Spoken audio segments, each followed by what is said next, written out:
Kinshasa, un jour de pluie battante. Ça signifie aussi pour les Congolais un jour de bénédiction. Et ça tombe bien car aujourd'hui, la centaine d'habitants de ce petit village situé à 10 km de la capitale va recevoir le Graal, un puits qui fournira de l'eau potable. Ici chez nous, à République démocratique du Congo, on a un problème sérieux de la qualité de l'eau et non de la quantité. Vous voyez que nous avons un problème de choléra, ça fait 2 ans que nous sommes dans le choléra depuis 2001. Choléra, polio, diarrhée entraînant la déshydratation, autant de maladies qui touchent principalement les enfants. Quand je suis en consultation, si je vois 10 mamans venir avec les enfants, je dois déjà me dire que parmi les 10 femmes qui sont dehors avec les enfants, 8 de ces enfants souffrent de maladies liées par manque d'eau, hygiène et assainissement. Vous voyez que si vous donnez de l'eau à une telle population, vous leur apprenez de bonnes pratiques de l'hygiène, vous allez réduire, au lieu d'avoir 10 femmes, vous n'aurez que 2 femmes qui viendront en consultation. Le gouvernement congolais et l'UNICEF tentent d'aider les populations fragiles, comme ici dans ces bidonvilles.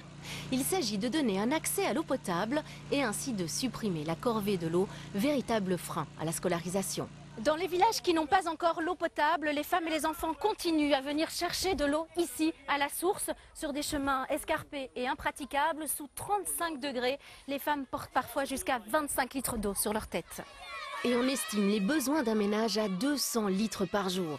Aujourd'hui, avec la pluie qui s'est abattue et l'érosion des vallées, l'eau de cette source est gorgée de sable. Elle ne pourra servir à la consommation même bouillie. En attendant, il reste l'eau de pluie récoltée ce matin et surtout la réalisation en cours du puits.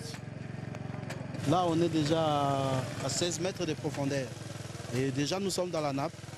Et nous allons continuer jusqu'à 18 à 20 mètres et puis recharger directement, étiber et faire le développement.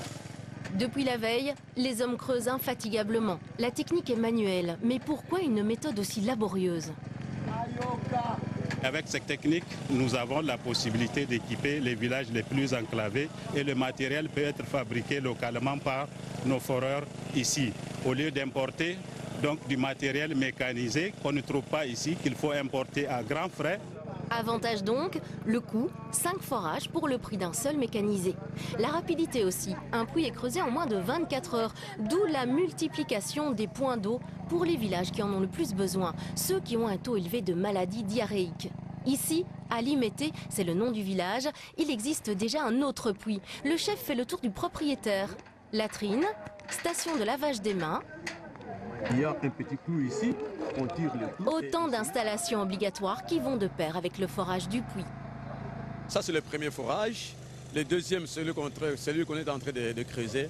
Vraiment, ça nous a apporté beaucoup de changements. Vous voyez par exemple que la population ici a un taux élevé constitué des enfants. On avait des difficultés pour avoir de l'eau. Même les petits-enfants descendaient premièrement à la source pour aller avoir un peu d'eau. Maintenant, nous avons de l'eau sur place. Une bonne partie de la population est en train vraiment de s'approvisionner ici. Le second forage est donc réalisable rapidement grâce à l'eau de ce puits. Avec une pompe, l'eau est injectée dans le sol via des tiges. L'opération est possible car ici, le terrain est meuble. La pression de l'eau couplée donc à la force de foration permet de progresser facilement. La nappe phréatique se trouve à une profondeur de 20 mètres.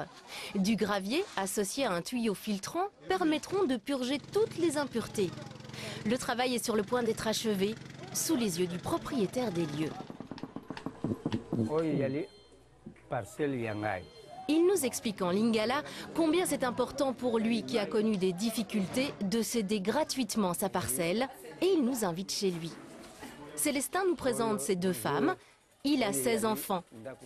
Il nous confie qu'il levait ses femmes à 4 heures du matin pour aller chercher l'eau et qu'il les accompagnait pour les protéger des agresseurs. Et pendant ce temps, à l'extérieur, l'eau est en train de jaillir. L'eau passe de la couleur sable au blanc transparent.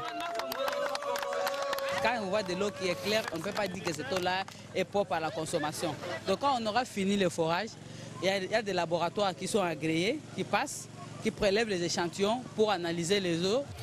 Il aura fallu 6 mètres carrés de parcelle, 15 heures de travail, 5 hommes, beaucoup d'huile de coude et de nombreux encouragements des villageois pour que le puits livre son eau salvatrice et sauve de nombreuses vies dans le futur.